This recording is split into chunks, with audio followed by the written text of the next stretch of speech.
तो मेरी कक्षा 7वीं के विद्यार्थियों, तो 25-26 अर्धवार्षिक परीक्षा विषय हिंदी एवं कक्षा 7वीं का हिंदी का पेपर लेकर आ चुके हैं, जिसका समय आपको यहाँ पर देख सकते हैं। यहाँ पर आपका 2.5 घंटे का, यहाँ पर 2.5 घंटे का समय होने वाला है और यहाँ पर आपका 60 नंबर का पेपर होने वाला है। तो सारा पेपर हल करके बताने वाले हैं। उससे पहले आप वीडियो को लाइक कर लो एंड चैनल को कर लो सब्सक्राइब, क्योंकि हमारे जो पेपर हम बताते हैं वो हमारे पेपर 100% फंसते हैं। ठीक है, तो फटाफट से हमारे चैनल को लाइक कर दो एंड चैनल को सब्सक्राइब कर लो, वीडियो को लाइक कर दो। ठीक है, तो चलो शुरू करते हैं और सारा पेपर सॉल्व करके बताते हैं फुल सॉल्यूशन के साथ। ठीक है, तो चलते हैं, देखते हैं। सही विकल्प चुनकर लिखिए, प्रत्येक प्रश्न 1 अंक निर्धारित। ठीक है, तो पहला अपना क्या हो जाएगा, सही बोल। फूलों कदम कविता में कवि का मन किसे छूने के लिए कह रहा है। फूल कदम का पेड़ जो कविता उसमें कवि का मन किसे छूने के लिए कह रहा है, तो इसका राइट आंसर क्या हो जाएगा, अंबर को, बादल को, कदम को या संदू को। तो इसका राइट आंसर हो जाएगा कदम को। ठीक, कदम के पेड़ को छूने का कवि कह रहा है। ठीक है, नेक्स्ट दूसरा क्वेश्चन, दीप से सभी क्या करते हैं। दीप से सभी क्या करते हैं, तो यहाँ पर हमारा दूसरा प्रश्न है, दीप से सभी क्या करते हैं, ईर्षा, लड़ाई, जलना या जलाना। तो दीप से सभी क्या करते हैं, उजाला यानी कि जलना। ठीक है, क्या करते हैं, जलना। तो इसका राइट हो जाएगा जलना। ठीक है, क्या हो जाएगा, जलना। ठीक है, सोचना जलना। ठीक है, उजाला करते हैं। ठीक, उजाला भी लिख लेना, अगर आप ऑप्शन में उजाला हो तो आप उजाला कर लेना। ठीक है, नेक्स्ट क्वेश्चन क्या, आज रविवार का दिन है, वाक्य में रेखिक शब्द का समानार्थी शब्द कौन सा है। आज रविवार है, रेखिक शब्द में रेखिक शब्द क्या है, तो क्या हो जाएगा इसका हो जाएगा, क्या हो जाएगा इसका राइट आंसर, दान, दिवस, दिन या दिन भर। ठीक है, इसका राइट आंसर होगा दिवस। क्या हो जाएगा, दिवस। ठीक है, नेक्स्ट चलते हैं, चौथा क्वेश्चन देख लेते हैं। उत्कर्ष का विलोम शब्द क्या है, जो उत्कर्ष उसका विलोम शब्द क्या है, तो इसका क्या हो जाएगा, पतन, गिरना, चोटी या ठहरना। तो इसका क्या हो जाएगा, उत्कर्ष शब्द का विलोम शब्द क्या हो जाएगा, तो इसका क्या हो जाएगा, उत्कर्ष का यहाँ पर क्या हो जाएगा, उत्कर्ष। ठीक है, उत्कर्ष। ठीक है, उत्कर्ष। ठीक है, इसका क्या हो जाएगा, गिरना। ठीक है, गिरना।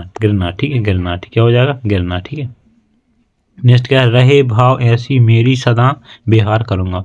रहे भावना ऐसी मेरी सदा बिहार करूँगा। कैसा बिहार करूँगा, सच, माना, जाना, लाना। कौन सा बिहार करेंगे, सच बिहार करेंगे। और आपकी भावना अच्छी रहेगी तो आप अच्छा बिहार करेंगे। ठीक है, नेक्स्ट चलते हैं, रिक्त स्थानों की पूर्ति कीजिए, प्रश्न क्रमांक 6 से 10। ठीक है, रिक्त स्थानों की पूर्ति कीजिए, प्रत्येक प्रश्न के लिए 1 अंक निर्धारित है। ठीक है, तो सारे यहाँ पर खालिस्तान या प्रश्न देख ले। छठवां प्रश्न का, धिन धिन का धमक पंक्ति में खालिस्तान अलंकार है, तो इसमें कौन सा अलंकार हो जाएगा, तो इसमें अलंकार हो जाएगा आपका अनुप्रास अलंकार। कौन सा, अनुप्रास। ठीक, कौन सा, अनुप्रास। ठीक है, यहाँ हम लिख के हम बता देते हैं, अनुप्रास अलंकार। ठीक, अनुप्रास। ठीक है, अनुप्रास अलंकार। ठीक है, नेक्स्ट देख लेते हैं, अष्टांग योग का चौथा अंग कौन सा है, तो चौथा अंग कौन सा है, इसका राइट आंसर क्या हो जाएगा, अष्टांग योग का चौथा अंग कौन सा है, प्राणायाम। कौन सा, प्राणायाम। ठीक है, हम यहाँ पर प्राणायाम लिखकर बता देते। ठीक है, कौन सा है, प्राणायाम। ठीक है, कौन सा है, प्राणायाम। ठीक, क्या है, प्राणायाम। ठीक है, नेक्स्ट देख लेते हैं, दया करने वाले व्यक्ति को क्या कहते हैं। क्या कहते हैं, दया करने वाले व्यक्ति को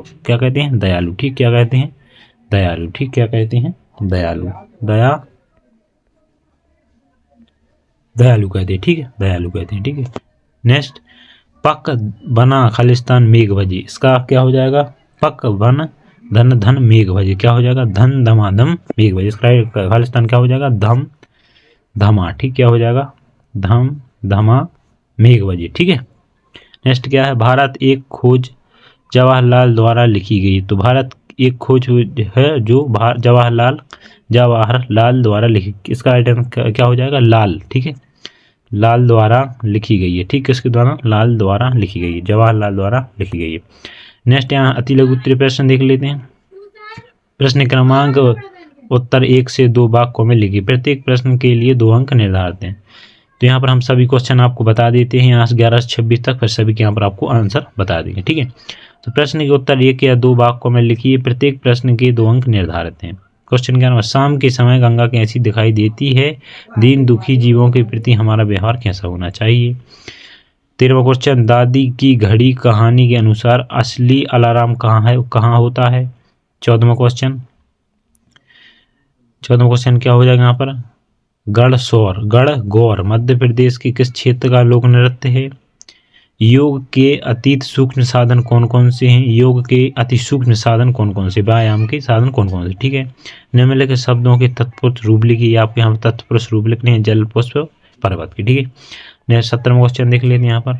लघु उत्तरीय प्रश्न क्रमांक 17 से 22 तक। प्रश्न क्रमांक के उत्तर 40 से 50 शब्दों में लिखिए, प्रत्येक प्रश्न के 3 अंक निर्धारित हैं। 17वां क्वेश्चन क्या कह रहा है अपना, नेहरू जी अपनी अस्थियों को गंगा में डालने की इच्छा क्यों व्यक्त की, ठीक, क्यों व्यक्त की। 18वां क्वेश्चन, मेघ बजे कविता में कवि ने किन किन बातों का उल्लेख किया, ठीक है। 19वां, सज्जनता की पहचान किससे होती है। 20वां, मैत्री भाव जगत में मेरा सब जीवों के नियत रहे, इस व्यक्ति का भारतीय लिखिए। नेहरू जी ने अपनी अस्थियों को गंगा में डालने की इच्छा क्यों व्यक्त की। तो ये 21वां और 17वां क्वेश्चन रिपीट हो गया है, तो आपको इनमें से एक कोई कर लेना है, ठीक है। 22वां क्वेश्चन, पढ़ते समय दीपू को कौन सो परेशानी होती नहीं, ठीक है, तो परेशानी होती नहीं, ठीक है। दीर्घ उत्तर प्रश्न लिख लेते हैं। प्रश्न क्रमांक के उत्तर 75 या 100 शब्दों में लिखिए, प्रत्येक प्रश्न के 5 अंक निर्धारित हैं। किसी एक महापुरुष के 10 वाक्य लिखिए। आपको दिया यहाँ पर, किसी एक महापुरुष के बारे में आपको यहाँ पर 10 वाक्य लिखने हैं, जैसे जवाहरलाल नेहरू, महात्मा गांधी या डॉक्टर भीमराव अम्बेडकर, ठीक है। इनमें से आपको तीनों के यहाँ पर, तीनों में से एक किसी के बारे में आपको 10 वाक्य लिखनी है, ठीक है। अब नेक्स्ट 24वां क्वेश्चन, सिमेरी कविता का मुख्य भाव अपने शब्दों में लिखिए, ठीक है। सिमेरी कविता का मुख्य भाव अपने शब्दों में लिखिए, ठीक है। दीपू की घड़ी कहानी के पात्र के बारे में अपने शब्दों में लिखिए, ठीक है। 26 क्वेश्चन, अपने प्रधान अध्यापक को 3 दिवस की छुट्टी के लिए आवेदन पत्र लिखिए। तो चलिए, हमने यहाँ पर आप सारा पेपर यहाँ पर आपको दिखा दिया है। अभी यहाँ पर हम चलते हैं और हम आपको इस सारा पेपर का सॉल्यूशन 11 क्वेश्चन नंबर 11 से 26 तक के यहाँ पर हम सारे आंसर बताते हैं। चलते क्वेश्चन नंबर 11 का आंसर देख लेते हैं। यहाँ पर देख सकते हैं प्रश्न क्रमांक 11, शाम के समय गंगा कैसी दिखाई देती है। शाम के समय गंगा का जल सुनहरा आभा लिए चमकता और सूर्यास्त की किरणों पर पड़कर उसे अत्यंत सुंदर बना देता है। और यहीं पर थी, वहाँ पर एक क्वेश्चन था, दीन दुखी जीवों के प्रति हमारे व्यवहार कैसा होना चाहिए, जो कि हमारा 12वां क्वेश्चन था। तो हमें उनके प्रति दया और संवेदना का सहायक भाव रखना चाहिए, ठीक है। अभी चलते हम 13वां क्वेश्चन देख लेते हैं। यहाँ पर देख, व्यवहार होना चाहिए, ठीक है। हमारा जीवन स्वभाव निम्रता और सहानुभूति होना चाहिए, इसे हमें समाज में मधुर संबंध बनाने चाहिए। तो अभी हम देखते हैं 13वां क्वेश्चन। तो 13वां क्वेश्चन देख लेते हैं। दादी की कहानी के अनुसार अलारामी कहाँ होता है, ठीक, अलाराम घड़ी कहाँ होती है। तो दादी की कहानी में दादी कहती हैं कि अलाराम अलमारी और इंसान का मन है, वही सब यादों और सीखों को संभाल कर रखता है, ठीक है। 14वां क्वेश्चन देख लेते हैं। यहाँ पर 14वां क्वेश्चन हमारे यहाँ पे हो जाए। 14वां क्वेश्चन, मधुर गीत का शब्द संबंध किस क्षेत्र के लोक नृत्य है। मधुर गीत यहाँ पर ब्रज क्षेत्र है, लोकगीत है, ठीक है, ब्रज क्षेत्र से संबंधित है और ये एक लोकगीत है, ठीक है। यहाँ पर अभी हम देख लेते हैं यहाँ पर 15वां क्वेश्चन।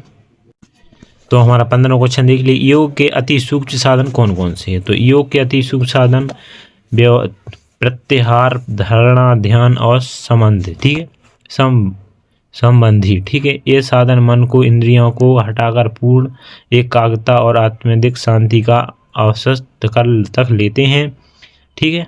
तो हमारे यहाँ पर 15 क्वेश्चन का आंसर हो जाएगा। 16वें का आंसर क्या हो जाएगा, निम्नलिखित शब्दों के आप यहाँ पर तत्पुरुष रूप लिखने थे। तो आप देखते हैं, पर्वत का यहाँ पर परावत हो जाएगा, पुष्प का फूल हो जाएगा और परवण का यहाँ पर परवन या परवन हो जाएगा, ठीक है। अभी 17वां क्वेश्चन देख लेते हैं। तो 17वां क्वेश्चन क्या था, नेहरू जी ने अपनी अस्थियां गंगा में डालने की इच्छा क्यों व्यक्त की थी। तो नेहरू जी ने गंगा को भारत की संस्कृति और सभ्यता का प्रतीक मानते हैं और उनका कहना था कि गंगा देश की कोने कोने होकर बहती है और करोड़ों लोगों के जीवन का स्पर्श करती है। इसलिए मैं चाहते थे कि मृत्यु के बाद उनकी अस्थियां गंगा में प्रवाहित हों, ताकि वे सदैव देश के पवित्र धारा में जुड़े रहें, ठीक है, पवित्र धारा से जुड़े रहें, ठीक है।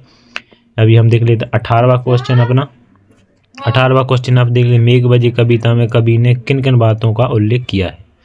तो किन किन बातों का उल्लेख किया देख लेते हैं। कविता ने वर्ष ऋतु का सुंदर वर्णन किया है, वह बताया है कि मेघ आकाश में समूह बनाकर घिर जाते हैं और वर्षा की बूंदें धरती को शीतल करती हैं और प्रकृति में नए जीवन भर देती हैं। और कभी बादलों की गर्जना, बिजलियों की चमक और वर्षा से महत्व का भी चित्रण करता है, ठीक है। 19वां क्वेश्चन देख लेते हैं, पहचान किससे होती है, किससे होती है 19वां क्वेश्चन अपना।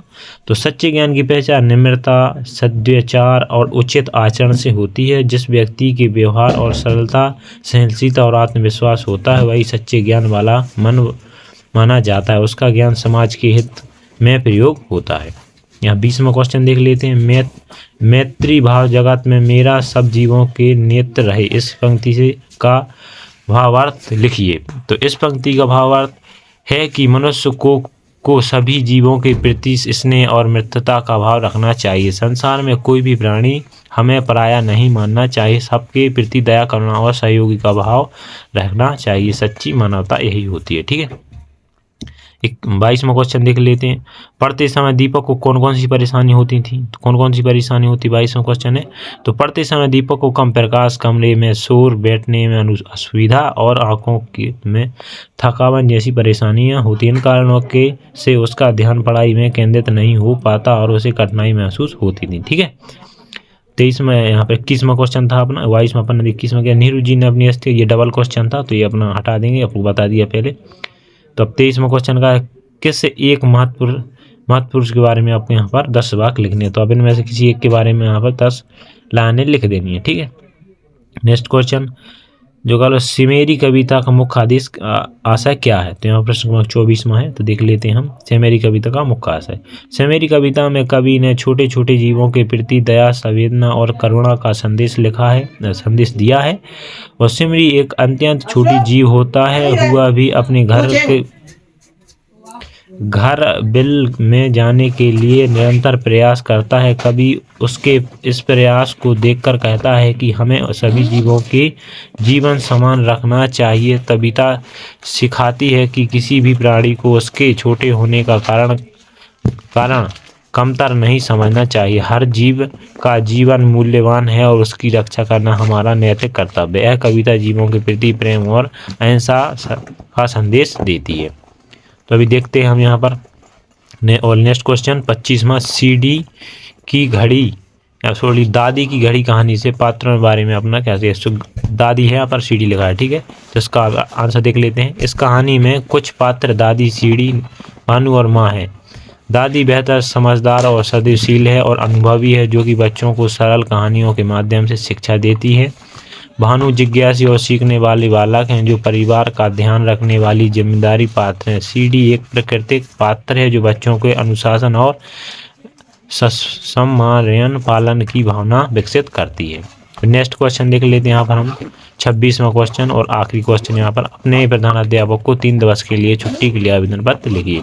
तो आपको लिखना है सेवा में प्राचार्य महोदय, आपका विद्यालय का नाम लिखना है और 3 दिवस के अवकाश प्रदान पत्र। यहाँ पर आपको विषय लिखना है कि हमें 3 दिन की छुट्टी के लिए आवेदन प्रदान पत्र। फिर क्या लिखना है, महोदय समय निवेदन है कि मुझे परिवार के कारणों में यहाँ पर आपको यहाँ पर अपनी जिस डेट से आपको छुट्टी चाहिए डेट डाल ली और जिस डेट तक चाहिए वो डेट डाल ली। यहाँ पर तक 3 दिनों का अवकाश है। घर में अवकाश कार्य होने के कारण मैं विद्यालय आने में असमर्थ होगा, अतः कृपया मुझे 3 दिवस की अवकाश देने की कृपया करें। ठीक है। फिर यहाँ पर नीचे चलना है आपको यहाँ पर आबकारी शिष्य और नीचे यहाँ पर आपका नाम डालना है, यहाँ पर आप कक्षा डाल ली और जिस तारीख को आपने छुट्टी लेनी है उस डेट डालनी है। ठीक है। तो यहाँ पर हमने आपको सारे यहाँ पर पेपर सोल्यूशन दे दिया है। तो आप वीडियो यहीं एंड करते हैं, मिलते हैं नेक्स्ट पेपर के साथ नेक्स्ट वीडियो में। ठीक है। तो वीडियो को लाइक करना है, चैनल को सब्सक्राइब जरूर से कर लेना और आपको जिस पेपर की यहाँ पर वीडियो चाहिए कमेंट में जरूर से कर देना कि आपको किस पेपर की यहाँ पर चाहिए वीडियो, तो हम फटाफट से आपको ये पेपर सोल्यूशन लेकर आ जाएंगे।